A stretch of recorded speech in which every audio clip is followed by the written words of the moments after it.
નમસ્કાર, હું ભાવના ચૌહાણ. આપ જોઈ રહ્યા છો આપણું વિશ્વસનીય ન્યૂઝ બુલેટિન.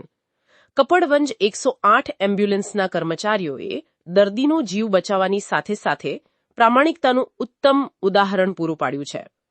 કપડવંજ તાલુકાના આલમપુરા પાસે આવેલા ઇન્ડિયન ઓઇલ પેટ્રોલ પંપ નજીક બાઇક સાથે ગાય અથડાતા 25 વર્ષીય પ્રવીણભાઈ ભલાભાઈ રાઠોડ અકસ્માતમાં ગંભીર રીતે ઈજાગ્રસ્ત થયા હતા.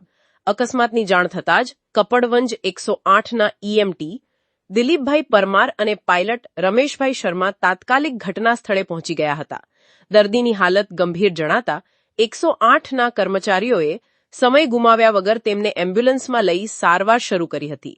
દર્દી સાથે તે સમયે કોઈ સગા હાજર ન હોવાથી ઈએમટી દિલીપભાઈ પરમારે ઈઆરસીપી ડોક્ટર અજય સાહેબની સલાહ મુજબ જરૂરી પ્રાથમિક સારવાર આપી દર્દીને કપડવંજ સીએચસી ખાતે દાખલ કરાવ્યા હતા.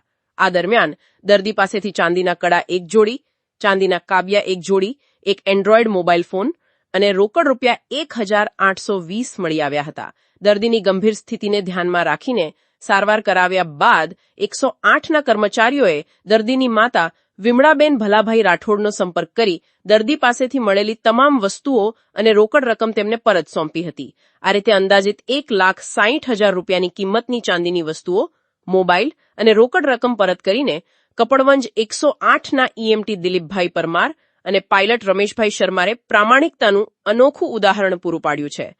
એક તરફ દર્દીનો જીવ બચાવવા માનવતાભરી કામગીરી અને બીજી તરફ મળેલી કિંમતી વસ્તુઓ પરત કરીને પ્રામાણિકતા.